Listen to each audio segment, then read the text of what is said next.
ಕಾಂಗ್ರೆಸ್ ಕಾರ್ಯಕರ್ತರ ರಾಜಕೀಯ ದ್ವೇಷ ಯಾವ ಹಂತವನ್ನು ತಲುಪಿದೆ ಅಂದರೆ ಮೋದಿನ ವಿರೋಧಿಸ್ತೀವಿ ಅನ್ನೋದು, ಅಂದರೆ ದೇಶದ್ರೋಹಿಗಳಂತೆ ವರ್ತನೆ ಮಾಡ್ತಾ ಇರೋ ಕಾಣಿಸ್ತಿದೆ ನನಗೆ. ಯಾಕೋ ಇದು ಅಟ್ಲೀಸ್ಟ್ ಈ workers, if not the Congress party, ದೇಶದ್ರೋಹಿಗಳ ಥರ ವರ್ತನೆ ಮಾಡ್ತಾರೆ. ಬೇರೆ ಯಾವ ದೇಶ ಆಗಿದ್ದಿದ್ರು ಇವತ್ತಿ ನಡೆದಿರೋ ಘಟನೆಯಲ್ಲಿ ಈ 5 ಜನ ಕಾಣೆಯಾಗಿ ಹೋಗ್ತಿದ್ರು. ಅವ್ರು ಬದುಕಿದಾರ ಸತ್ತಿದಾರ ಅನ್ನೋದು ಗೊತ್ತಾಗ್ತಿರಲಿಲ್ಲ.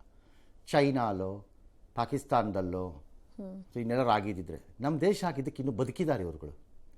ಭಾಳ ಶುದ್ಧ ಮೋಸ ಇದು, ಶುದ್ಧ ಮೋಸ. ದೆಹಲಿಯಲ್ಲಿ ಭಾರತ ಮಂಟಪದಲ್ಲಿ AI ಶೃಂಗಸಭೆ ನಡೀತಾ ಇದೆ. ಅಲ್ಲಿಗೆ ಯುವ ಕಾಂಗ್ರೆಸ್ ಕಾರ್ಯಕರ್ತರು ನುಗ್ಗಿ ಟೀ ಶರ್ಟ್ನ ಬಿಚ್ಕೊಂಡು ಒಂದು ಮೈ ಬಿಟ್ಕೊಂಡು ಪ್ರತಿಭಟನೆ ಮಾಡಿದ್ದಾರೆ. ನಿಮ್ಮ ಪ್ರತಿಭಟನೆ ಇರಬೇಕಾಗಿರುವುದು ಅಮೆರಿಕ ಸರ್ಕಾರದ ವಿರುದ್ಧ.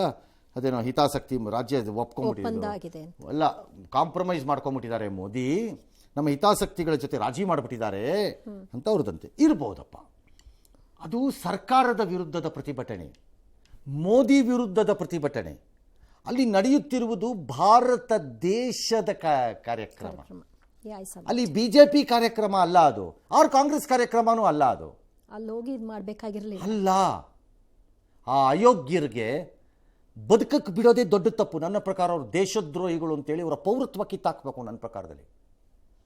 QR ಕೋಡ್ ಬಳಸ್ಕೊಂಡು ಅದ್ರೊಳಗೆ ಹೋಗಿ ಅಂದ್ರೆ ಕ್ರಿಮಿನಲ್ಗಳು, ಕಳ್ಳರವರು, ಕ್ರಿಮಿನಲ್ಗಳವರು, ಕಚಡಗಳು, ಅವ್ರನ್ನ ಸಾಕ್ತಾ ಇರೋ ಕಾಂಗ್ರೆಸ್ ಏನಂತ ಕರಿಬೇಕು ಅವಾಗ? ನೀವು ದೇಶ ಕಟ್ಟಿದ ಪಕ್ಷನ ನೀವು ಏನ್ರಿ? ಹಪಾಹಪಿತನ ಪೊಲಿಟಿಕಲಿ ಸೋಲ್ತಾ ಇದ್ದೀವಿ ಅನ್ನೋದು ಈ ಹಂತಕ್ಕೆ ತರಬಾರ್ದಾಗಿತ್ತು. ಬಹಳ ಮೋಸ ಇದು. ನಾಳೆ ಮಾಡಿದ್ದಾರೆ, ಅವ್ರನ್ನ ಖಂಡಿಸಿದ್ರು. ಆಮೇಲೆ BJP ಏನೋ ಪ್ರೊಟೆಸ್ಟ್ ಮಾಡಕ್ಕೆ ಹೋಗಿದ್ದಾರೆ ರಾಹುಲ್ ಗಾಂಧಿ ಮನೆ ಮುಂದೆ. ಆಮೇಲೆ ಜನ ಒದ್ದು ಹೊರಗಾಕಿದ್ದಾರೆ ಅವ್ರನ್ನೆಲ್ಲ. ಒದ್ದೆಲ್ಲ ತುಳಿದು ಬಿಡ್ಬೇಕಾಗಿತ್ತು ಅಲ್ಲೇನೇನೆ. ಸ್ಟಾಂಪೀಡಲ್ಲಿ ಸತ್ತೋದ್ರು 5 ಜನ ಅಂತ ಹೇಳ್ಬಿಡ್ಬೋದಾಗಿತ್ತು. ತುಳಿದು ಬಿಡ್ಬೇಕಾಗಿತ್ತು ಅಲ್ಲೇ ಕಚಡಗಳನ್ನು ತಗೊಂಬಂದು. ಇದೇ ಪ್ರೊಟೆಸ್ಟ್ ಬೇರೆ ಎಲ್ಲರೂ ಮಾಡಿ, ಯಾರು ಬೇಡ ಅಂತಿರೋರು? ಆ ಜಾಗ, ಆ ವೇದಿಕೆ ಯಾವ್ದು ಸೆಲೆಕ್ಟ್ ಮಾಡ್ತಾ ಇದ್ದೀರಿ?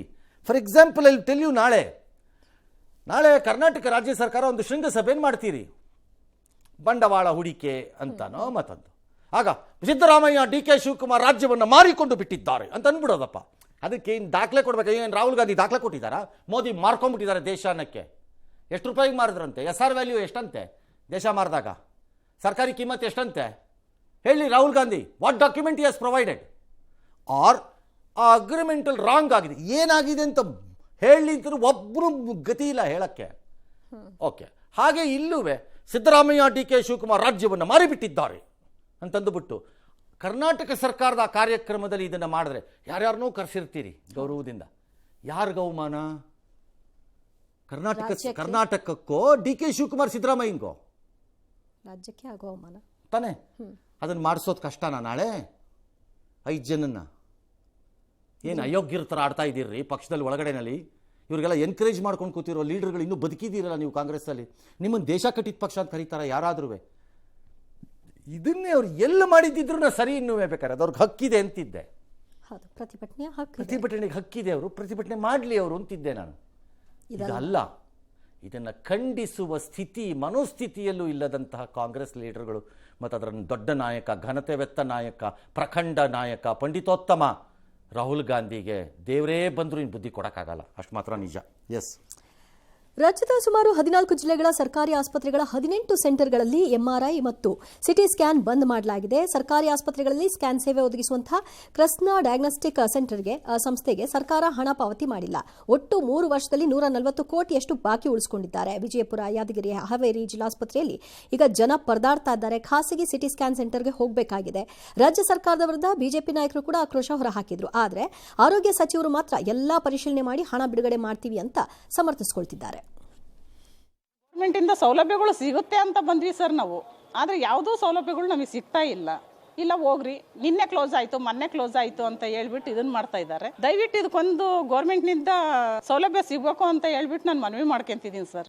ಸೊ NHM ಕಡೆ ಟೈಅಪ್ ಇದ್ರೋದ್ರಿಂದ ನಾವು ಸ್ಟೇಟ್ಗೆ ಫ್ರೀ ಸ್ಕ್ಯಾನ್ಸ್ ಮಾಡಬೇಕಾಗಿತ್ತು ಥ್ರೂ ABRK SAST ಅಂತ. ಸೊ ಈಗ ಏನಾಗಿದೆ, ಅದರದ್ದು ಲಾಸ್ಟ್ 3-4 ಇಯರ್ಸಿಂದ ನಮಗೆ ದುಡ್ಡು ಬಂದಿಲ್ಲ. ಸೊ ನಾವು ತುಂಬ ಸಲ ಅವ್ರಿಗೆ ಆಲ್ರೆಡಿ ಕೊಟ್ಟಿದ್ದೀವಿ, ಲೆಟರ್ಸ್ ಕೊಟ್ಟಿದ್ದೀವಿ, ಸಬ್ಮಿಟ್ ಮಾಡಿದ್ದೀವಿ, ಡೈರೆಕ್ಟಾಗಿ ಹೋಗಿ ಮೀಟ್ ಮಾಡಿದ್ದೀವಿ. ಸೊ ಆಲ್ಮೋಸ್ಟ್ ನೋಡಿದರೆ ಸರ್ 140 crores ನಮಗೆ ಪೆಂಡಿಂಗ್ ಇದ್ದಾವೆ. ಇದು ಆಲ್ರೆಡಿ 3 months ಮುಂಚೆನೇ ನಾವು ಅವರಿಗೆ ಹೇಳಿದ್ದೀವಿ, ನಾವು ಡೆಸಿಷನ್ ತೊಗೊಳ್ತೀವಿ, ನಾವು ಟೆಂಪ್ರವರಿ ಆಗಿ ಶಟ್ ಡೌನ್ ಮಾಡ್ತೀವಿ ಅಂತ. 14 ಡಿಸ್ಟ್ರಿಕ್ಟ್ಸ್ನಲ್ಲಿ ಇದ್ದಾವೆ, 18 ಸೆಂಟರ್ಸ್ ಇದ್ದಾವೆ ನಮ್ಮದು ಟೋಟಲ್ ಆಗಿ CTM. ಕರ್ನಾಟಕದಲ್ಲಿ ಆರೋಗ್ಯ ಸೇವೆ ಮಾತ್ರ ಅಲ್ಲ, ಎಲ್ಲ ಸವಲತ್ತುಗಳು ಬಂದಾಗ್ತವೆ, ಒಂದೊಂದಾಗಿ ಬಂದಾಗ್ತಾಯಿದೆ. ನಮಗೆ ಸುಮಾರು 140 ಕೋಟಿ ರೂಪಾಯಿ ಬಾಕಿ ಬೇಕಾಗಿದೆ ಅಂತ ಹೇಳಿರುವಂಥದ್ದು. ನಾವು ಹೇಳ್ದು ಹೌದಪ್ಪ, ಹಿಂದಿನಕ್ಕೆಲ್ಲ ನೀವು ದೃಢೀಕರಣ ಮಾಡಿ, ನಮಗೆ ಈಗ ಸ್ಕ್ಯಾನ್ ಮಾಡಿಬಿಟ್ಟಿದ್ದಾರೆ, ಪರ್ಫೆಕ್ಟ್ ಆಗಿ ಪ್ರತಿ ಸ್ಕ್ಯಾನ್ ಬಗ್ಗೆ ದೃಢೀಕರಣ ಮಾಡಿದ್ರೆ ಮಾತ್ರ ನಿಮಗೆ ಪೇಮೆಂಟ್ ಕೊಡ್ತೀವಿ ಅಂತ ಹೇಳಿದ್ರು. 50 ಕೋಟಿ ಕೊಟ್ಬಿಡಿ, ನಾವು ಮುಂದುವರ್ಸ್ಕೊಡ್ತೀವಿ ಅಂತ. ಇದೇನು ನಾವೇನು ಡಿಸ್ಕೌಂಟ್ ಸೇಲ್ ಇಲ್ಲ, ನಾವು ನಮ್ಮದು 4 ವರ್ಷದಿಂದ ಫಸ್ಟ್ ಆಫ್ ಆಲ್ ಸರ್ಕಾರದವ್ರು ಯಾಕೆ ನೀವು ದೃಢೀಕರಣ ಕೇಳಲಿಲ್ಲ? ಕ್ವಾರ್ಟರ್ಲಿ ದೃಢೀಕರಣ ಕೇಳಿ ಯಾಕೆ ರಿಲೀಸ್ ಮಾಡಲಿಲ್ಲ? ಹಾಫ್ ಇಯರ್ಲಿ ಯಾಕೆ ಮಾಡಲಿಲ್ಲ? ನೀವು ಯಾಕೆ 4 ವರ್ಷದವರೆಗೂ ಉಳಿಸಿದ್ರಿ? ಕಾಸಿಲ್ಲ, ಪಾಪರ್ ಚೀಟಿಗಳು ನೀವು ಖಾಲಿ ಕೊಡದವು. ನೀವು ಅವತ್ತು ಚೊಂಬು ತೋರಿಸಿದ್ರಲ್ಲಪ್ಪ ಅಡ್ವರ್ಟೈಸ್ಮೆಂಟಲ್ಲಿ, ಚೊಂಬುಗಳು ನೀವೀಗ ಖಾಲಿ ಚೊಂಬುಗಳು. ಈಗ ಅಡ್ವರ್ಟೈಸ್ಮೆಂಟ್ ಹೋಗಬೇಕು ನನ್ನ ಪ್ರಕಾರ, ಖಾಲಿ ಚೊಂಬಿನ ಸರ್ಕಾರ ಇದು ಅಂತ. ಈಗ ಹೋಗ್ಬೇಕಂಗಾರೆ ವೈ ಓಕೆ 3 months ಎಗೋ ಇದ್ದಾಗ ನೀವು, ಅಥವಾ ಅವ್ರು 4 yearsಯಿಂದ ಕೇಳ್ತಾರೆ ಅಂದಾಗ ನೀವು ದೃಢೀಕರಣವನ್ನು ಹೆಂಗೆ ಮಾಡಿಸ್ತೀರಿ? 10 ವರ್ಷಕ್ಕೊಂದ್ಸರಿ ಮಾಡಿಸ್ತೀರಾ ದೃಢೀಕರಣನ? ಐದರ್ ಕ್ವಾರ್ಟರ್ಲಿ ಆಗಬೇಕು, ಇಲ್ಲ ಮಂತ್ಲಿ ಆಗಬೇಕು, ದೃಢೀಕರಣ ಆಗಬೇಕು, ಬಿಲ್ಗಳು ಹೋಗಬೇಕು ಅಲ್ಲಿಗೆ. ಓಕೆ, ಬಿಲ್ಗಳು ದೃಢೀಕರಣ ಇಲ್ಲದೆ ಹೆಂಗೆ ಬರುತ್ತವೆ? ಇದೆಲ್ಲ ಕಾಸು ಕೊಡೋಕ್ಕೆ ಆಫೀಸರ್ಗಳು ಹುಡುಕೊಂಡಿರುವಂತಹ ಕೊಂಕು ನೆಪಗಳು. ಮಿಸ್ಟರ್ ದಿನೇಶ್ ಗುಂಡೂರಾವ್ ಸಾಹೇಬ್ರೆ, ನಿಮ್ಮ ಹತ್ರ ದುಡ್ಡಿಲ್ಲ, ಔಷಧಿ ತೊಗೊಳಕ್ಕೆ ಕಾಸಿಲ್ಲ, ಸರಿಯಾಗಿ ಇದು ಏನದು ಉಪಯೋಗಕ್ಕೆ ಬರುವಂತಹ, ಬಳಕೆಗೆ ಪದೇ ಪದೇ ಬರುವಂತಹ ಪದಾರ್ಥಗಳನ್ನ ಖರೀದಿ ಮಾಡೋಕ್ಕೆ ಸರ್ಕಾರಕ್ಕೆ ಜಾಗ ಇಲ್ಲ, ನಿಮಗೆ ಇದಕ್ಕೆ ಜಾಗ ಇಲ್ಲ, ಮತ್ತೊಂದಕ್ಕಿಲ್ಲ, ಮಗದೊಂದಕ್ಕಿಲ್ಲ, ಕಾಸಿಲ್ಲ, ಕವಡೆ ಇಲ್ಲ, ಇನ್ನೇನು ಮಾಡ್ತೀರಿ? ಬರೀ ಸುಳ್ಳು ಹೇಳ್ಕೊಂಡು ಓಡಾಡ್ತೀರಿ. ಖಾಲಿ ಕೊಡಗಳು, ಚೊಂಬು ಅಂತಾರಲ್ಲ, ಚೊಂಬೆ. ಈಗ ನೀವೇ ಖಾಲಿ ಚೊಂಬು ಅಷ್ಟೇ, ಇನ್ನೇನೂ ಇಲ್ಲ ಇದರಲ್ಲಿ. ಜೀನಿ ಸ್ಲಿಮ್ ತಗೊಳಕ್ಕೆ ಸ್ಟಾರ್ಟ್ ಮಾಡಿದ್ನೋ ಅವಾಗ ಮಂತ್ಲಿ ಪೀರಿಯಡ್ಸ್ ಆಗ್ತಾ ಇದ್ದೀನಿ. PCOD ಪ್ರಾಬ್ಲಮ್ ನಾರ್ಮಲ್ ಆಗಿದೆ, ಥೈರಾಯ್ಡ್ ನಾರ್ಮಲ್ ಆಗಿದೆ. ಪೀರಿಯಡ್ಸ್ ಎಲ್ಲ 6 months ಆದ್ರೂ ಆಗ್ತಾ ಇದ್ದಿಲ್ಲ, ಇವಾಗ ರೆಗ್ಯುಲರ್ ಪೀರಿಯಡ್ಸ್ ಆಗ್ತಾ ಇದೆ. ಜೀನಿ ಸ್ಲಿಮ್ ನ ಯೂಸ್ ಮಾಡಿ 8 ತಿಂಗಳಲ್ಲಿ 55 kg ಸಣ್ಣ ಆಗಿದ್ದಾರೆ. ಜೀನಿ ಸ್ಲಿಮ್ ತಗೊಳ್ಳಿ, ಬೇಗ ಸಣ್ಣ ಆಗ್ತೀರಾ, ಫ್ಯಾಟ್ ಲಾಸ್ ಆಗ್ತದೆ. ಜೀನಿ ಸ್ಲಿಮ್ ನ ಯೂಸ್ ಮಾಡಿ 100% ಯಾವುದೇ ಸೈಡ್ ಎಫೆಕ್ಟ್ ಇಲ್ದಂಗೆ ಸಣ್ಣ ಆಗ್ತೀರಾ. ರಿವರ್ಸ್ ನೋಡ್ರಿ, ಹುಬ್ಬಳ್ಳಿನಲ್ಲಿ ಅವಧಿನೇ ಮುಗಿದಿದ್ದನ್ನು ಎಸೆಯೋದು ನಾವು ಸಾವಿರ ಸರಿ ಹಾಕಿದ್ದೀವಿ ಟಿವಿಗಳಲ್ಲಿ ಅಲ್ವಾ? 2 ವರ್ಷ ಅವಧಿ ಇರುವ ಡಬ್ಬಗಳನ್ನು, ಔಷಧಿ ಡಬ್ಬಗಳನ್ನು ಹಾಗಾಗಿ ಪ್ಯಾಕಿಂಗ್ ಸಮೇತ ಹೊಸ ಪ್ಯಾಕಿಂಗ್ಗಳನ್ನ ತಗೊಂಡೋಗಿ ಎಷ್ಟು ಬಂದಿದ್ದಾರೆ. ಆ ಎಷ್ಟು ಬಂದವನಂತ ಕರ್ಕೊಂಬಂದು ಚೆನ್ನಮ್ಮ ಸರ್ಕಲ್ಲಲ್ಲಿ ಚಾಟಿ ತಗೊಂಡು ಚರ್ಮ ಸುಲಿಯೋವರೆಗೂ ಹೊಡಿಬೇಕು ಅವನಿಗೆ, ನನ್ನ ಪ್ರಕಾರದಲ್ಲಿ. ಆ ಎಸ್ತವನನ್ನು ಚೆನ್ನಮ್ಮನ ಸರ್ಕಲ್ ಕರ್ಕೊಂಬಂದು ಚಾಟಿ ತಗೊಂಡು ಚರ್ಮ ಸುಲಿಯೋವರೆಗೂ ಹೊಡಿಬೇಕು ಅವನಿಗೆ, ನನ್ನ ಪ್ರಕಾರದಲ್ಲಿ. ಕಚಡ ತಗೊಂಬಂದು ಈಡಿಯಟ್ ಪ್ಯಾಕು ಮಾಡಿದ್ದಿಲ್ಲ, ಹಂಗಂಗೆ ಬಿಸಾಕಿದಾನಂತೆ. 27ರವರೆಗಿದೆ ಏಪ್ರಿಲಲ್ಲಿ. ಎಷ್ಟು ಬೇಜಾರಾಗತ್ತೆ ಅಂದರೆ, ಇದಕ್ಕೆ ಅರ್ಬನ್ ನಕ್ಸಲ್ಸ್ ಬೇಕಾಗಿದ್ದಿದ್ದು. ಅವು ಹೋಗ್ಬಿಟ್ಟಲ್ಲಿ ಫಾರೆಸ್ಟಲ್ಲಿ ಕೂತ್ಕೊಂಡ್ಬಿಟ್ಟು ಕಂಡ್ಕೊಂಡು ಕೆಳಗೊಂಡು ಹೊಡಿಯತ್ವೆ ಪೆದುಗಳು. ಇದು ಈ ಕಚಡಗಳಿಗೆ ಹಿಡ್ಕೊಂಡು ಸಿಕ್ಕಿದ ಕಡೆ ಬಾರಿಸೋರು ಇರಬೇಕಾಗಿತ್ತು. ಆ ದಾರಿಗೆ ಬರೋರು ಎಲ್ಲರೂ ಅನ್ಸತ್ತೆ ಯಾಕೋ ನೋಡಿದ್ರೆ. ಇದು ಎಲ್ಲಿಂದ ಆಗ್ತಾ ಇದೆ? ಈಗ ಟಿ ವಿಲಿ ಬಂದ ತಕ್ಷಣ ತಾಲೂಕು ಅಧಿಕಾರಿ ಅವ್ನು ಯಾರೋ ಓಡೋಗ್ಬಿಟ್ಟು ನೋಡ್ಬಿಟ್ಟು ತಪ್ಪಿತಸ್ಥರ ವಿರುದ್ಧ ಕ್ರಮ ತಗೋತೇವೆ. ನೀ ಏನು ಮಾಡ್ತಿದ್ಯಪ್ಪ, ಮಣ್ಣು ತಿಂತ ಇದ್ದೀಯಾ ಅಂತ ಕೇಳಬೇಕು ಅವ್ರಿಗೆ. ಯಾರು ನೀ ಏನು ಮಾಡ್ತಿದ್ದೆ ಅಂತ ಕೇಳಬೇಕು.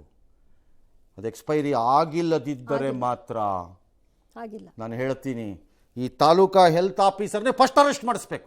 How did you allow this rubbish I say ಅಂತ ಹೆಲ್ತ್ ಮಿನಿಸ್ಟರ್ ಕೇಳಿ, ದೃಢೀಕರಣ ಮಾಡಿಸ್ಕೊಳ್ಳಿ. ಇದರಲ್ಲೂ ಹೆಲ್ತ್ ಮಿನಿಸ್ಟರ್ ಇದು ದೃಢೀಕರಣ ಮಾಡೇ ಎಸ್ತ್ರ. See this government financially has become bankrupt. ನಾನು ಹೇಳ್ತೀನಿ, ಭಾರಿ ಸರ್ಕಾರದ ಯಾವ ಮೂಲೆಯಲ್ಲಿ ನೋಡಿದ್ರು ಎಲ್ಲರೂ ಸ್ವಾರ್ಥ ಮತ್ತು ದುಡ್ಡಿನ ಆಸೆ ಹಿಂದೆ ಬಿದ್ದಾಗೋಗಿದೆ. ಯಾರಿಗೂ ಯಾವ ಇಂಟ್ರೆಸ್ಟೂ ಇಲ್ಲ ಇಲ್ಲಿ. ಎಸ್, ಸಿಎಂ ಸಿದ್ದರಾಮಯ್ಯ ಪತ್ನಿ ಹಾಗೂ ಕುಟುಂಬ ಸೇರಿದಂತೆ ಮೂಡಾದ ಮಾಜಿ ಅಧಿಕಾರಿಗಳ ವಿರುದ್ಧ ಮೂಡಾ ಹಗರಣ ಸಮರ ಸಾರಿದಂತಹ ಆರ್ಟಿಐ ಕಾರ್ಯಕರ್ತ ಸ್ನೇಹಮಯಿ ಕೃಷ್ಣ ಅವರನ್ನು ಇವತ್ತು ಸೈಬರ್ ಕ್ರೈಂ ಪೊಲೀಸರು ಅರೆಸ್ಟ್ ಮಾಡಿದ್ದಾರೆ. ಡಿಬಿ ನಟೇಶ್ ಮುಂಬಡ್ತಿಗಾಗಿ ಮುಖ್ಯ ಕಾರ್ಯದರ್ಶಿ ಶಾಲಿನಿ ರಜನೀಶ್ ಅವರಿಗೆ ಕೋಟ್ಯಾಂತರ ರೂಪಾಯಿ ಲಂಚ ಕೊಟ್ಟಂತಹ ಆರೋಪವನ್ನು ಇವರು ಮಾಡಿದ್ರು. ಈ ಹಿನ್ನೆಲೆಯಲ್ಲಿ ನಟೇಶ್ ಇವತ್ತು ಬೆಂಗಳೂರು ಪೊಲೀಸ್ ಕಮಿಷನರ್ಗೆ ದೂರು ಕೊಟ್ಟಿದ್ರು. ಧ್ವನಿ ನಕಲಿ ಆಡಿಯೋ ಸೃಷ್ಟಿಸಿ ಜಾಲತಾಣದಲ್ಲಿ ಹರಿಬಿಟ್ಟಿದ್ದಾರೆ, ಅಪಪ್ರಚಾರ ಮಾಡಿದ್ದಾರೆ ಅನ್ನೋದು ದೂರಿನ ಸಾರಾಂಶ ಆಗಿತ್ತು. ಹೀಗಾಗಿ ಸಿಸಿಬಿಗೂ ಕೂಡ ದೂರು ಕೊಟ್ಟಿದ್ರಿಂದ ಇವತ್ತು ಸಿಟಿ ಸಿವಿಲ್ ಕೋರ್ಟ್ಗೆ ಅವರು ಬಂದಿದ್ದಂತಹ ಸಂದರ್ಭದಲ್ಲಿ ಅರೆಸ್ಟ್ ಮಾಡಿದ್ದಾರೆ. ಶಾಂತಿನಗರದ ಸಿಸಿಬಿ ಕಚೇರಿ ಕರ್ಕೊಂಡು ಹೋಗಿ ವಿಚಾರಣೆ ಮಾಡ್ತಾ ಇದ್ದಾರೆ. ಮೈಸೂರಿನ ಮನೆಯಲ್ಲಿ ಆಯ್ತು ಮಾಡ್ಲಿ, ಯತೀಂದ್ರ ಅಂತಾರೆ ಸುಖಾಸುಮ್ಮನೆ ಅಧಿಕಾರ ಆರೋಪ ಮಾಡಿಬಿಟ್ರೆ ಬಿಡ್ತಾರೇನ್ರಿ ಅಂತ. ರಾಜಕಾರಣಿಗಳು ನೀವು ಮಾಡಿದಾಗ ಬಿಡಬೇಕಾ, ನಿಮ್ಮನ್ನು ಅರೆಸ್ಟ್ ಮಾಡಬೇಕಾ? ಈಗ ನೀವು ಮಾಡಿದಾಗೆಲ್ಲ ಬಿಟ್ಬಿಡಿ ಅದನ್ನು. ಐ ವಿಲ್ ಟೆಲ್ ಯು, ಈ ಪ್ರಕರಣದಲ್ಲಿ ಯಾವ ಪೊಲೀಸ್ ಅಧಿಕಾರಿ ಇದರಲ್ಲಿ ಇನ್ವಾಲ್ವ್ ಆಗಿದ್ದಾರೋ he should be suspended first. Arrest ಮಾಡಿದ್ದಕ್ಕೆ ಸರ್? ಹೌದು. ಯಾಕೆ ಸರ್? ಅದು ನಕಲಿಯೋ ಅಸಲಿಯೋ ನಂಗೆ ಗೊತ್ತಿಲ್ಲ, ನಕಲಿ ಇರಬಹುದು. ಅದಿನ್ನೂ ಇವರ ಆರೋಪ ಅಷ್ಟೇ. These police officers have acted under the pressure of somebody. It could be chief minister, it could be chief secretary, it may be anybody. ನಂಗೆ ಗೊತ್ತಿಲ್ಲ, ಯಾರೋ ಒಬ್ರು ಒಟ್ಟಾರೆ.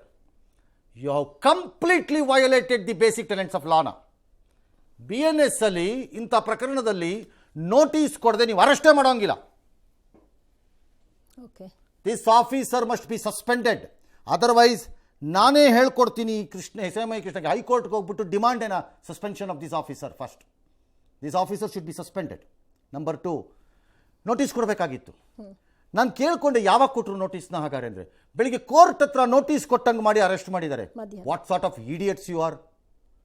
ನಿಮಗೆ ಕಾನೂನು ಗೀನೂನು ಇದೆಯಾ? ಓಕೆ, ಇದು ಅರೆಸ್ಟ್ ಕೇಸೇ ಅಲ್ಲ ನನ್ನ ಪ್ರಕಾರ. ಫೇರ್ ಅರೆಸ್ಟ್ ಕೇಸ್ ಅಂತ ಮಾಡಿದ್ದೀವಿ, ಬೇಯ್ಲಬಲ್ ಈಗಿದು. ಈಗ ನನ್ನ ಪ್ರಶ್ನೆ ಭಾಳ ಸರಳ ನಿಮ್ಮ ಪೊಲೀಸ್ನವ್ರಿಗೆ. ಏನಕ್ಕೆ ರೀ ಅರೆಸ್ಟ್ ಮಾಡಿದ್ರಿ? Cause of arrest, reason of arrest ಹೇಳಬೇಕಲ್ರಿ ಫ್ಯಾಮಿಲಿಗೆ. ಅಂಡರ್ BNS ಅಲ್ಲಿ ಏನು ಹೇಳಬೇಕಲ್ರಿ ಅಂದರೆ ಅದು ನಕಲಿ ದಾಖಲೆ ಸೃಷ್ಟಿ. ಯಾವುದಪ್ಪ ನಕಲಿ ಮಿಸ್ಟರ್ ಆಫೀಸರ್? ಇರ್ಬೋದು ನಕಲಿ, ನಂಗೆ ಗೊತ್ತಿಲ್ಲ, ಬಟ್ ಯಾವುದು ನಕಲಿ? ನಕಲಿ ಅನ್ನೋ ನಿರ್ಧಾರಕ್ಕೆ ನೀ ಹೆಂಗೆ ಬಂದೆ ನೀನು? ಕೇವಲ ಇವ್ರ ದೂರಿನ ಮೇಲೆ ಅವ್ನು 1000 ಕೊಡ್ತಾನೆ ದೂರನ್ನ. ನಾಳೆ ಇನ್ನು ರಾಜ್ಯದಲ್ಲಿ 100 ಜನ ನಕಲಿಯನ್ನು ಸೃಷ್ಟಿಸಿ ಮಾಡಿದ್ದಾರೆ ಅಂತ ಎಲ್ಲರನ್ನೂ ಅರೆಸ್ಟ್ ಮಾಡ್ತೀರಾ? ಯಾವ ಲೆಕ್ಕಾಚಾರದಲ್ಲಿ ನೀನು ನಕಲಿ ಅಂತ ದೂರು ತೀರ್ಮಾನಕ್ಕೆ ಬಂದ್ರಿ ನೀವು ಆಫೀಸರು? 18ನೇ ತಾರೀಕು ಬಂದಿರೋ ದೂರಲ್ಲಿ ಸ್ಯಾಂಪಲ್ ತಗೊಂಡು ಅಟ್ಲೀಸ್ಟು ಯಾರೋ ದೂರುದಾರಂದು ಅದನ್ನು FSL ಕೊಟ್ಟು ಹೌದು ನಕಲಿ ಅಂತಾಗಿ ಆಮೇಲೆ ಅರೆಸ್ಟ್ ಮಾಡಿದ್ದಿದ್ರು ಮಾಡ್ಬೋದಿತ್ತಲ್ಲ. ಇಷ್ಟ ಆತರ ಯಾಕಿತ್ತು? ಏನಕ್ಕೆ ಫ್ಯಾಮಿಲಿಗೂ ನಕಲಿಯನ್ನು ತೀರ್ಮಾನಕ್ಕೆ ಹೆಂಗೆ ಬಂದ ಈ ಆಫೀಸರ್? ಯಾರು ಹಾಕೊಳ್ಳಿ ಅವರು ಹೆಂಗೆ ಬಂದ್ರಿ? ಯಾರು ಹೇಳಿದ್ದು ನಿಮಗೆ? ಮೇಲಿಂದ ದೇವ್ರು ಫೋನ್ ಮಾಡಿದ್ನಾ? ನಕಲಿ ಗ್ಯಾರಂಟಿ ಹಾಕೋ ಒಳಕವನು ಅಂತ ಹೇಳಿದ್ರಾ ನಿಮಗೆ? How did you come? On what grounds? Okay, tomorrow same rule ಉಳಿದೋರ್ಗೂ ಅಪ್ಲೈ ಆಗುತ್ತಾ? ದೂರದಾರ್ಗೆ ನಕಲಿ ಎಂದು ಬರ್ಕೊಟ್ಟ ತಕ್ಷಣ ಅರೆಸ್ಟ್ ಮಾಡ್ತೀರಾ? ಹಂಗಾರೆ ಏನು what sort of officers you are? Common sense ಇದೆಯಾ ಏನು? ಯಾಕೆ ಹೇಳ್ತಾ ಇದ್ದೀನಿ ಇದನ್ನೆಲ್ಲ ಅಂದರೆ ಇದರಿಂದ ಮತ್ತೆ ಮುಖ್ಯಮಂತ್ರಿಗೆ ಕೆಟ್ಟ ಹೆಸರು ತಂದಿದ್ದು ನೀವು. ಏನನ್ನೋ ಮರೆಮಾಚಕ್ ಮಾಡ್ತಾರೆ. ಎಕ್ಸಾಕ್ಟ್ಲಿ, ಅವತ್ತು ಹೇಳಿದ್ದೆ, ಮುಖ್ಯಮಂತ್ರಿಯನ್ನ ಮುಂದಿಟ್ಟುಕೊಂಡು ಅಧಿಕಾರಿಗಳು ಹಿಂದಿನಿಂದ ರಕ್ಷಣೆಗೆ ಮಾಡಿರುವ ಕಚಡ ಹಲ್ಕಟ್ ಕೆಲಸದ ಪರಿಣಾಮ ಇದೆಲ್ಲ ಅಂತ ಅವತ್ತು ಹೇಳಿದ್ದೆ. ಇವತ್ತು ಹೇಳ್ತೀನಿ, ಎಗೈನ್ ಮುಖ್ಯಮಂತ್ರಿಯನ್ನೇ ಮುಂದಿಟ್ಟುಕೊಂಡು ಅಧಿಕಾರಿಗಳು ಪೊಲೀಸ್ನವರೆಲ್ಲ ಸೇರಿ ಹೆಣದಿರುವಂಥ ಕಚಡ ಕೆಲಸದ ಪರಿಣಾಮ ಇದು.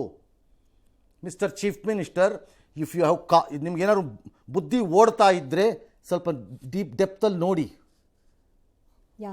ಈಗ ನಿಮ್ಮ ಮೇಲೆ ಆರೋಪ, ನೀವೇನನ್ನೋ ಮುಚ್ಚಿಡಲು ಟ್ರೈ ಮಾಡ್ತಿದ್ದೀರಿ.